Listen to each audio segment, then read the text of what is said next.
নমস্কার। বহু সংখ্যক মানুষ ডিএ মামলা এবং ডিএ আদতেও পাবো কিনা সেটা জানতে চাইছেন। বলছে সংবাদ মাধ্যম যুদ্ধ নিয়ে ব্যস্ত, নির্বাচনী রাজনীতি নিয়ে ব্যস্ত। ডিএ মামলাটার কোথায় কি দাঁড়িয়ে আছে, কি হলো, ডিএ কি আদতেও পাবো? দেখুন, ডিএ পাবেন কিনা সেটা গুরুত্বপূর্ণ নয়, কারণ আপনার যদি মূল স্যালারিটাই একটা সময় না পান, একবার ভাবুন, আপনি লড়াই করছেন ডিএর জন্য। আমাদের কোষাগার এমন হচ্ছে না তো যে এই নির্বাচনের পরে সরকারি কর্মচারীদের বেতন দেওয়ার মতন জায়গায় থাকবে না সরকার? প্রশ্ন রাখছি আমি। যারা অর্থনীতিবিদ তারা নিশ্চয়ই বলবেন। খবর বিভিন্নভাবে বুঝতে পারা যায়। সেটা হলো, ইতিমধ্যেই স্যালারি দেওয়াকে কেন্দ্র করেই কিন্তু চ্যালেঞ্জের সম্মুখীন হয়েছে সরকার। ডিএ তো অনেক দূরের কথা। ডিএ আপনি সুপ্রিম কোর্টের রায়ের পরেও পাননি। আদালত অবমাননার মামলা জারি করা হলো, কবে শুনানি হবে, কিভাবে ম্যানেজ হবে, আদতেও হবে কিনা আপনি জানেন না। ডিএ দেবে না সরকার, এটাই আমি আপনাদের বলেছিলাম। নানা অজুহাত দেবে। এটা খারাপ লাগে যে আপনার আমার পেশা যদি অন্য রাজ্যের সাথে তুলনা করি, অন্য দেশের সাথে অন্য কেন্দ্রশাসিত অঞ্চলের সাথে তুলনা করি, তাহলে তাদের বেতন আর আমাদের বেতন কত কম, কত পোর বেতন পাই আমরা। দিনের পর দিন আমরা ডিএর থেকে বঞ্চিত হচ্ছি, সেটা নিয়ে আমরা আতঙ্কিত। আইন আদালত সরকার মানছে না, সেটা একটা দিক। কিন্তু একবার ভেবে দেখেছেন, এই নির্বাচনের পরে সরকারের যে আর্থিক অবস্থা তৈরি হবে, তাতে বিশেষ করে শিক্ষককুল, পঞ্চায়েত, পুরসভার কর্মী, তাদের বেতনটা নিয়মিত হবে তো?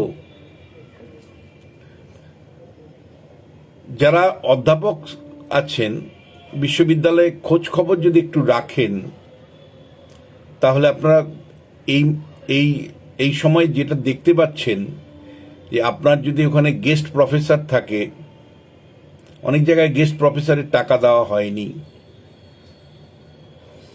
মানে মাইনার গেস্ট প্রফেসরের টাকা দেওয়া হয়নি। বিভিন্ন বিশ্ববিদ্যালয়ে যদি সে গতবার অনুদান 3 কোটি টাকা পেয়ে থাকে, তাহলে এবার সেটা কমিয়ে অর্ধেক করা হয়েছে, কোনো জায়গায় সেটাও একেবারেই দেওয়া হয়নি। এদিকে 75 টাকার বাইরে গিয়ে আপনি ছাত্রছাত্রীদের বেতন বাড়াতে পারবেন না। বহু ধনী ছাত্রছাত্রীও আমাদের কাছে পড়ে, তাদেরকে বেতন বাড়ানোর কোনো সুযোগ নেই। তাহলে বিশ্ববিদ্যালয়গুলো চলবে কি করে? বিশ্ববিদ্যালয়কে আপনি প্রয়োজনীয় সংখ্যক শিক্ষক দিচ্ছেন না। বিশ্ববিদ্যালয় বাধ্য হচ্ছে অতিথি অধ্যাপক রাখতে, কোর্স কমপ্লিট করার জন্য। কারণ আপনারা জানেন, বিশ্ববিদ্যালয়ের স্তরে চাইলেও একজন শিক্ষক সব সাবজেক্ট পড়াতে পারে না, এতটাই স্পেশালাইজ থাকে। ফলে কলেজ, বিশ্ববিদ্যালয়ে এক শিক্ষক দিয়ে সব কাজ চাইলেও করাতে পারবে না। মানে তাকে গিয়ে যদি আপনি কোমরে দড়ি বেঁধে বলেন যে সকাল 5টার থেকে শুরু করতে হবে, রাত্রি 12টা পর্যন্ত, তাতেও লাভ হবে না। তার কারণ বিশেষ করে উচ্চশিক্ষায় স্পেশালাইজেশন আছে। ফলে শিক্ষক আপনি দিচ্ছেন না, অতিথি শিক্ষক দিয়ে আমরা চালাচ্ছি। সেই অতিথি শিক্ষকদের বেতন সরকার দিচ্ছে না, শিক্ষা দপ্তর দিচ্ছে না, পাঠাচ্ছে না। আবার শিক্ষাকর্মী নেই, নিয়োগ করতে ইচ্ছেন না। কলেজ বিশ্ববিদ্যালয়গুলো বাধ্য হচ্ছে অস্থায়ী শিক্ষাকর্মী নিয়োগ করতে, সেই শিক্ষাকর্মীদের বেতন ঠিক মতন আসছে না। এটা অসংখ্য কলেজ বিশ্ববিদ্যালয়েরই গল্প। স্কুলগুলোতে বছরে স্কুলটা চালানোর জন্য মিনিমাম যে ডেভেলপমেন্ট ফান্ড থাকার কথা, সেটাকে কম্পোজিট গ্র্যান্ট বলে, সেই কম্পোজিট গ্র্যান্ট আপনি দিচ্ছেন না। আমি পিডাব্লিউডি থেকে শুরু করে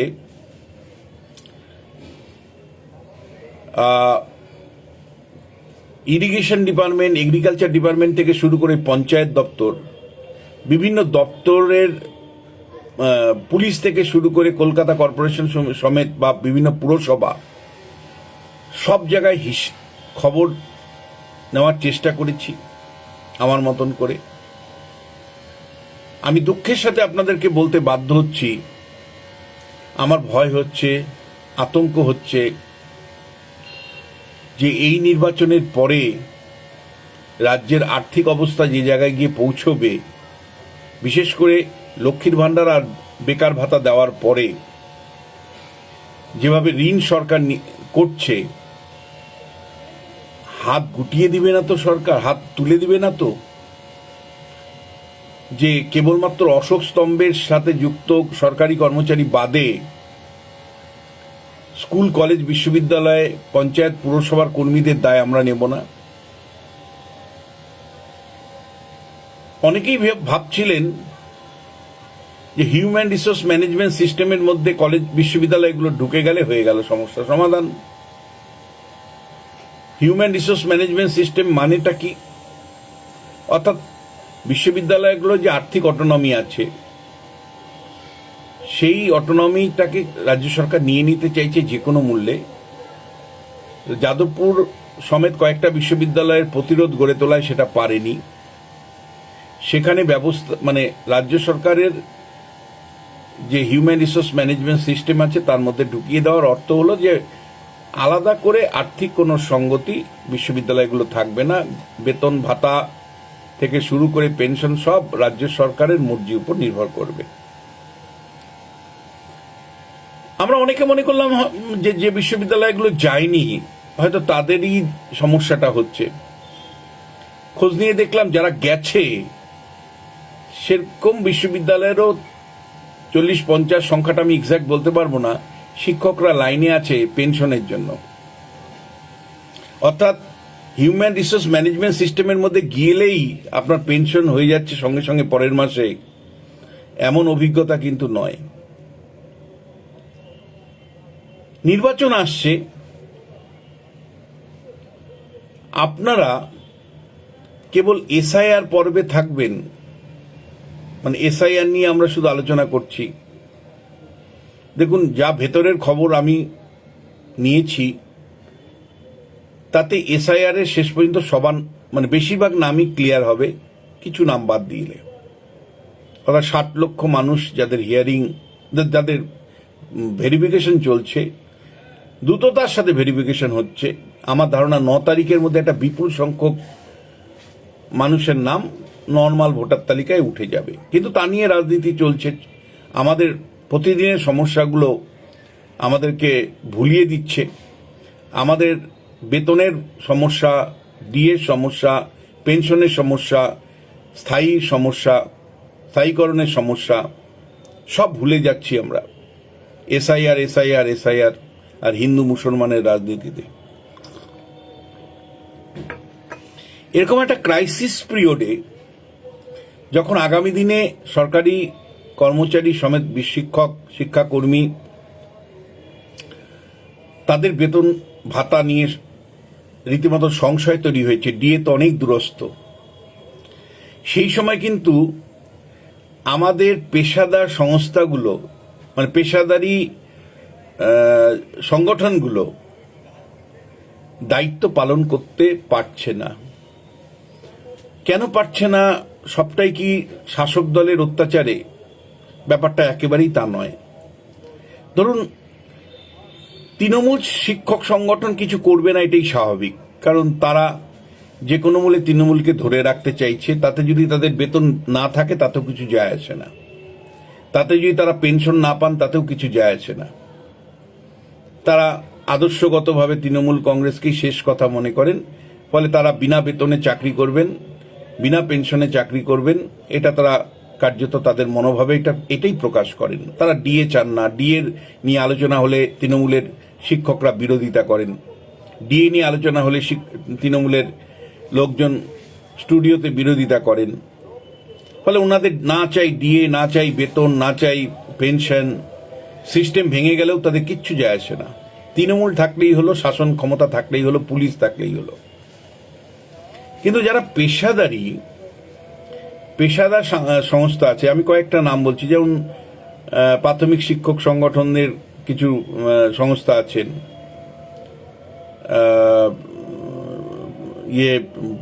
প্রধান শিক্ষকদের সংগঠন আছেন, আবার ওয়েবকুটার মতন মানে সর্বভাবনার সংগঠনও আছে কলেজ বিশ্ববিদ্যালয়ের শিক্ষকদের জন্য।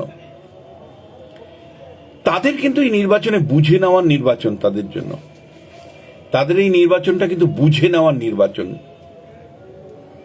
আপনারা যদি নিজেদের তুলে না ধরতে পারেন, তাহলে আপামর আমরা আগামী দিন অনিশ্চয়তার মধ্যে আমাদের পড়বে। সত্যি কি পেনশনটা পাবো? সত্যি কি প্রভিডেন্ট ফান্ডটা এখন পায় শিক্ষক, মানে অবসরের সঙ্গে সঙ্গে কি প্রভিডেন্ট ফান্ড পাচ্ছে? উত্তর না। সত্যি কি লিভ এনক্যাশমেন্ট পাওয়া যাচ্ছে? উত্তর না। সত্যি কি আগে কি হতো, বেতন আমরা মানে রিটায়ারমেন্টের পরে লিভ ইন মানে আমরা একটা বেতনের পার্ট অগ্রিমভাবে বিক্রি করে দিতাম। আমরা যেদিন রিটায়ার্ড করতাম তারপরে 20% বা 25%-এর মতন একটা অংশ পেনশন বিক্রি করে অগ্রিম টাকা আমরা হাতে নিতাম। যারা সম্প্রতি রিটায়ার্ড করেছে, বর্ধমান বিশ্ববিদ্যালয়ে একজন অধ্যাপক সম্প্রতি রিটায়ার্ড করেছেন, তিনি বললেন যে না ভাই, এখন কিন্তু দিচ্ছে না, সরকার এটা বন্ধ রেখেছে। অর্থাৎ টাকা দিতে হয়। ধরেন আপনি 15 বছর বা 10 বছরের জন্য যে পেনশনের টাকা বিক্রি করতেন, সেই টাকা তাহলে এক থোকে দিতে হতো, মানে একবারে দিতে হতো সরকারকে। সরকারের কাছে টাকা নেই, তাই বলছে এই স্কিমটাই এখন বন্ধ। অর্থাৎ পেনশনারদের পেনশন বিক্রি করে অগ্রিমভাবে টাকা নেওয়ার যে সুযোগ ছিল, সেটা রাজ্য সরকার, তৃণমূল সরকার বন্ধ করে দিয়েছে। আমাদের প্রতিবাদ এই মুহূর্তে কিন্তু সেই অর্থে নেই। প্রতিবাদ আমাদের কিন্তু সেই অর্থে নেই। দেখুন, ক্ষমতায় কি আসবে না আসবে, আমি খুব কষ্ট করে দুটো জিনিস আপনাদেরকে অনুরোধ করব, যে কর্মচারীদের অধিকার, শিক্ষকদের অধিকার, কৃষকের অধিকার, শ্রমিকের অধিকার একমাত্র বামপন্থীরাই রক্ষা করতে পারে। মানে একেবারে খুল্লাই কথাটা বলছি। তার কারণটা দেখুন, গত 5 বছরে কতবার বিরোধী রাজনৈতিক দল হিসাবে বিজেপি মানুষের কর্মচারীদের অধিকার নিয়ে কথা বলেছে। এটাও ঠিক যে বামপন্থীরাও চূড়ান্ত ব্যর্থ হয়েছে। মানে যে বামপন্থীদের আমরা দেখে অভ্যস্ত হয়েছি, ছোট থেকে বড় হয়েছি, অধিকার নিয়ে যাদের আন্দোলন আমরা দেখেছি, এসইউসির আন্দোলন ভাবা যায় না। পশ্চিমবাংলা গণতন্ত্রটা অনেকটাই প্রসারিত হয়েছিল 80-র দশকে, তার পেছনে এসইউসির একটা রোল ছিল। যে কোনো বিষয় নিয়ে আন্দোলন কিভাবে গড়ে তুলতে হয়, মানুষকে সঙ্গে নিতে হয়, সেটা আমরা দেখেছিলাম এসইউসিআইকে। সেটা প্রাথমিক স্কুলে মানে ইংরেজি ফিরিয়ে আনার প্রশ্নেই হোক, বা অন্য জিনিসপত্র দামের বৃদ্ধির প্রশ্নেই হোক, এসইউসির আন্দোলনকে কোনো মতেই ছোট খাটো করে দেখতে চাই না। কিন্তু ওদের মাথার মধ্যে বিভ্রান্ত ঘটল, ওরা তৃণমূলের সাথে ঐক্যবদ্ধ হয়ে নির্বাচনে লড়াইয়ে নেমে গেল। আর আজকে তৃণমূল কংগ্রেস এসইউসির যে ঘাঁটি, সেই ঘাঁটি দক্ষিণ দিনাজপুরের দুটো ঘাঁটি, দুটোই কিন্তু কুলতলি জয়নগর দুটোই দখল করে নিয়েছে তৃণমূল কংগ্রেস। দুটো এমএলএ ছিল, বিধানসভায় দেখেছি দিনের পর দিন কি লড়াইটা না দিয়েছিল। আজকে আমার মূল বক্তব্য হচ্ছে যে বামপন্থী হতে পারেন, অতি বামপন্থী হতে পারেন, সাধারণভাবে হতে পারেন, প্লিজ পেশাগত সংস্থাগুলো আপনারা শক্তিশালী হন। পেশাগত সংস্থাগুলো আপনারা যদি শক্তিশালী না হন তাহলে আগামী দিনে বেতন তো দূরের কথা, পেনশন তো দূরের কথা, চাকরিতে থাকাটাই আপনার কিন্তু দায় হয়ে উঠবে। এই সরকার কিন্তু একটা বিপদের জায়গায় নিয়ে যাচ্ছে আমাদেরকে। এই সরকার কিন্তু আমাদের বিপদের জায়গায় নিয়ে যাচ্ছে, খুব পরিষ্কার করে আপনাদের বলতে চাই। ফলে নির্বাচনে যা প্রতিশ্রুতি দেখছেন সেই প্রতিশ্রুতিগুলোকে বুঝে নিন। মোট আয় এবং ব্যয়ের নিরিখে, সরকারের আয় এবং ব্যয়ের নিরিখে আপনারা সরকারের প্রতিশ্রুতিগুলোকে গ্রহণ বা বর্জন করুন। সেটা বিরোধী রাজনৈতিক দলও যদি কোনো আয় এবং কোনো প্রতিশ্রুতি দেয় তাহলে তাদেরকে প্রশ্ন করুন কিভাবে আয় আসবে। আয়, সরকারের আয় এবং সরকারের ব্যয় না বুঝে শুধুমাত্র যদি প্রতিশ্রুতির উপর আপনারা লাফান, শুধু প্রতিশ্রুতির উপর প্রভাবিত হয়ে ভোট দেন, তাহলে ভীষণ ভীষণ ভুল করবেন। এবং আমি একই সাথে বলবো, ডিএ তো দুরস্ত, আপনার বেতনটা মাসে পাবেন তো, আপনার পেনশনটা আপনি ঠিক মতন পাবেন তো, আপনি লিভ ইন ক্যাশমেন্ট অর্থাৎ ছুটি বিক্রিটা পাবেন তো, আপনি পেনশন বিক্রি অলরেডি বন্ধ অনেক জায়গায়, বহু জায়গায়। ফলে সব মিলে আপনি যখন চাকরি করতে এসেছিলেন তখন যে সুযোগ সুবিধের কথা বা প্রতিশ্রুতি ছিল সেগুলো শেষ পর্যন্ত পাবেন তো। এবং সেই কারণে আমি বলছি যে ধরুন আমি বিশ্ববিদ্যালয় স্তরের কথা বলছি, বিশ্ববিদ্যালয়ের যারা উপাচার্য হয়ে এসছেন তারা খুব বেশি হলে পুরনো পদ, শয়ে শয়ে পুরনো পদ, এক একটা ডিপার্টমেন্ট খালি, এক একটা বিশ্ববিদ্যালয়ে আমি নাম বলছি না, 5টা 7টা করে ডিপার্টমেন্টের কোনো একজন সিঙ্গেল টিচার নেই। দর্শক, আরেকবার বলছি, কলকাতার বুকে এমন বিশ্ববিদ্যালয় আছে যেখানে 5টা ডিপার্টমেন্টে একজন স্থায়ী শিক্ষকও নেই, 5টা ডিপার্টমেন্টে। সেখানে ছাত্ররা কি পড়বে আপনি আমায় বলতে পারেন? সেখানে রাজ্য সরকার গেস্ট অতিথি অধ্যাপক নিয়োগের জন্য যে টাকা লাগে মাসে, ক্লাস পিছু 500 টাকা, সেটাও দিচ্ছে না। তাহলে বিশ্ববিদ্যালয়গুলো চলবে কি করে? এবং নিয়োগের কখন যে উপাচার্যরা নিয়োগের জন্য চেষ্টা করছেন, নিয়োগের ফাইল একটা জায়গায় গিয়ে আটকে যাচ্ছে। নতুন যে নিয়ম করেছে, স্থায়ী পদ একজন রিটায়ার্ড করেছেন হয়তো, সেটাও আবার ফিনান্সের স্যাংশন নিয়ে আপনাকে এগোতে হবে। ফিনান্সে ফাইল পড়ে থাকছে, অর্থাৎ টাকা দিতে পারবো না ভাই, নিয়োগ করো না। নিয়োগ করলেই তো সরকারের থেকে টাকা দিতে হবে।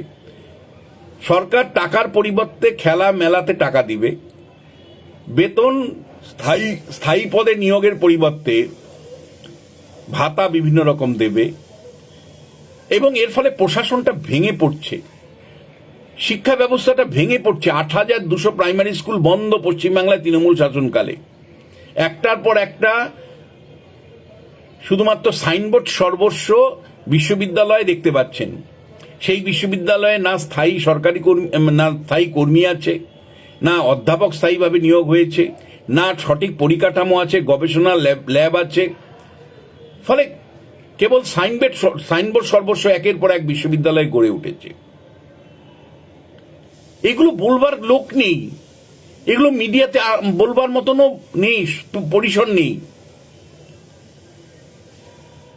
কেন বিশ্ববিদ্যালয়গুলোতে স্থায়ী নিয়োগ করতে পারছেন না উপাচার্যরা? চেষ্টা করছেন, প্রত্যেক উপাচার্য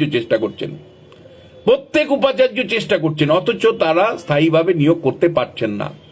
কারণ রাজ্য সরকার চাইছে না, কারণ রাজ্য সরকার অধ্যাপকদের পেছনে টাকা না খরচা করে তারা খেলা মেলা ভাতাতে খরচা করে ভোটে জিততে চাইছেন। এবং পরিস্থিতি এমন একটা জায়গায় তৈরি হয়েছে যে আদতেও আগামী দিনে ডিএ তো অনেক দূরস্থ, বেতন মাসের বেতন মাসে পাবেন তো। যে আর্থিক পরিস্থিতি তৈরি হয়েছে, একটু গভীরে আপনারা ঢুকুন, তাহলে আপনি আগামী দিনে সত্যি আপনার পেশাটাকে রক্ষা করতে পারবেন তো। বেতন মিনিমাম লেভেলে বেতন পাবেন তো। এবং সেই কারণেই আমি এই যে অনুরোধটা করব, এই বুড়ো বয়সে আপনাদেরকে অনুরোধ করব, বিশেষ করে পেশাদার সংস্থাগুলোকে, পেশাদার সংগঠনগুলোকে, শিক্ষক সংগঠন, ছাত্র সংগঠন হতে পারে, শিক্ষা কর্মীদের সংগঠন হতে পারে, দয়া করে রাজ্য সরকারের আর্থিক অবস্থা মানুষের সামনে তুলে ধরুন। দয়া করে আপনারা সেই কথাটা বলুন যারা পেনশনের জন্য লাইন আপ হয়ে আছেন, যার বহু সংখ্যক মানুষ যে পেনশনের লাইনে আছে, পেনশন পাচ্ছে না, তাদের নিয়ে একটু কথা বলুন, মানুষকে জানান। লিভ ইন ক্যাশমেন্ট, রিটায়ারমেন্টের পরে লিভ ইন ক্যাশমেন্ট যারা পাচ্ছেন না, দয়া করে একটু বলুন। প্রভিডেন্ট ফান্ড পেতে কেন দেরি হচ্ছে সেটা একটু বলুন। কেন বিশ্ববিদ্যালয়গুলো বাৎসরিক যে অনুদান সেটা কমতে কমতে কিছুই পাচ্ছে না সেটা বলুন। বিশ্ববিদ্যালয়গুলো অনুদান বন্ধ কার্যত বলুন, তাহলে বিশ্ববিদ্যালয়গুলো চলবে কি করে। স্কুলগুলো কম্পোজিট গ্র্যান্ট পাচ্ছে না ঠিক মতন, সেটা বলুন। আপনারা দয়া করে বলুন যে বিশ্ববিদ্যালয়গুলো ডেভেলপমেন্টের ফান্ড যদি না পায় তাহলে কি করে চলবে। আপনারা দয়া করে বলুন। আর যারা সংগঠন করেন তারা অন্ততপক্ষে একটু পোস্টার, ব্যানার প্রচারে আনুন বিষয়গুলো। মেন মিডিয়া আপনাদেরকে কোনোদিন হাইলাইট করবে না। মেন মিডিয়া মূল খবরগুলোকে কখনোই হাইলাইট করবে না। ফলে আপনাদের দায়িত্ব কিন্তু নিজেদের দায়িত্ব নিজেরা নিন। এক একটা ডিপার্টমেন্ট শেষ হয়ে যাচ্ছে। এটা আমি শুধু শিক্ষা নিয়ে একটু ফোকাস করলাম। আপনি যদি কৃষি দপ্তরে যান এক গল্প, আপনি যদি বন দপ্তরে যান, বন দপ্তরের প্রহরীর সংখ্যা কমে কমে এমন একটা অবস্থা আছে যে বন সংরক্ষণই করার জায়গা নেই। পরিবেশ দপ্তরে গেলে একই গল্প, পিডব্লিউডি দপ্তরে গেলে একই গল্প, ইরিগেশন ডিপার্টমেন্ট নিয়ে একই কথা, একই সমস্যা। ম্যান পাওয়ার নেই, ইঞ্জিনিয়ার নেই। টাকার অভাবে পুরসভাগুলো, শুনলে অবাক হবেন, আপনাদের যাদের উত্তর চব্বিশ পরগনায় বিভিন্ন অঞ্চলে পুরসভায় থাকেন, পুরসভাগুলো একটা সময় সপ্তাহে 7 দিনই ঝাড় দিতে আসতো। সুইপাররা, ঝাড়ুদাররা 7 দিনই ঝাড় দিতে আসতো। রোববার বন্ধ দেখবেন এখন। কেন রোববার বন্ধ জানেন? কারণ 7 দিনে একদিন যদি বন্ধ হয় তাহলে টাকাটা বাঁচে। 7 দিনের মধ্যে রোববারটা যদি অফ হয় তাহলে একদিনের মজুরি দিতে হবে না, বেতন দিতে হবে না। এইভাবে কার্টেল হচ্ছে। রাজ্য সরকার পুরসভাগুলোকে টাকা দিতে পারছে না, পঞ্চায়েতগুলোকে টাকা দিতে পারছে না। পঞ্চায়েত পুরসভাগুলো ঠিক মতন কাজ, মানে ইভেন কি রাস্তার মতন বেসিক কাজটা করতে পারছে না। এই একটা নির্বাচন হচ্ছে যেখানে রাস্তার কাজ ছাড়াই নির্বাচন হচ্ছে। ফলে এইরকম একটা আর্থিক পরিস্থিতি, দয়া করে আপনারা আপনাদের মতন করে বিভিন্ন জায়গায় বলুন। নাহলে এই নির্বাচনের পরে যে আর্থিক হাহাকার তৈরি হবে তাতে বহু লোকের কাজ হারাবে, বহু জায়গায় নিয়মিত বেতন বন্ধ হয়ে যাবে। ফলে এই আশঙ্কা, এই ভয় আমাদের আছে। অন্তত শাসক দলের কাছে, বিরোধী দলের কাছে এই প্রতিশ্রুতিটা নিন যে ক্ষমতায় এসে আপনারা কাজ বন্ধ করে দেবেন না, পেনশন বন্ধ করে দেবেন না, লিভিং ক্যাশমেন্ট আমাদের দেবেন, রিটায়ারমেন্টের পরের মাসে পেনশন চালু করবেন। এই প্রতিশ্রুতিগুলো আদায় করুন। আদায় করার কৌশল আমি বলবো, মেইন মিডিয়াতে লাভ নেই, এগুলো বলে লাভ হবে না। আপনাদের ব্যক্তিগতভাবে আমি যেমন করে ফেসবুকের কমিউনিকেট করলাম, আপনারা প্রত্যেকেই সচেতন নাগরিক যারা আছেন, প্রত্যেকেরই ফেসবুক বা অন্য কোনো মিডিয়ার মাধ্যমে আপনি ভালো করে খোঁজ আগে নিয়ে আপনার বক্তব্যটা জানান, কনসার্নটা জানান। এটা ইউনিট লেভেলে। হলো যারা সংগঠন করেন তারা দয়া করে পোস্টার ব্যানারের প্রচারে আনুন যে আর্থিক অবস্থা কোথায় সমস্যা, অনুদান বন্ধ হওয়ার ফলে প্রবলেম কোথায় হয়েছে, মানে অস্থায়ী কর্মীদের বেতনও কোথায় গিয়ে ধাক্কা খাচ্ছে, এই সমস্ত বিষয়গুলো তুলে আনুন। আর একেবারে ডেপুটেশন দিয়ে প্রত্যেকটা পার্টি অফিসে যান। তৃণমূলের পার্টির অফিসে একদিন ডেপুটেশনে যান, বিজেপির পার্টি অফিসে যান, সিপিএম এর পার্টি অফিসে যান। যারা সংগঠন করেন আপনারা তাদের সাথে আলোচনা করুন। যদি ওনারা বলে হ্যাঁ হ্যাঁ এগুলো আমরা দেখব, সঙ্গে সঙ্গে সেগুলো প্রতিশ্রুতি হিসাবে পাবলিকলি নিয়ে আসুন যে হ্যাঁ তৃণমূল ভবনে গেছিলাম, আমাদের সাথে আলোচনা করে ওনারা প্রতিশ্রুতি দিয়েছেন যে ক্ষমতায় আসলে এগুলো, অর্থাৎ সরকারি কর্মচারী, শিক্ষক, পঞ্চায়েত, পুরসভার কর্মীদের বেতন বন্ধ হবে না, ভাতা বন্ধ হবে না, পেনশন পরের মাসেই পাবে, লিভ ইন ক্যাশমেন্ট মানে ইমিডিয়েটলি পাবে।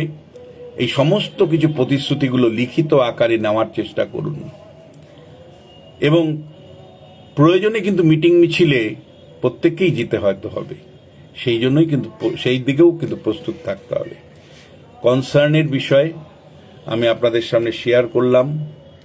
আশা করি প্রয়োজনীয় এই বিষয়টা আপনারা মাথায় রাখবেন।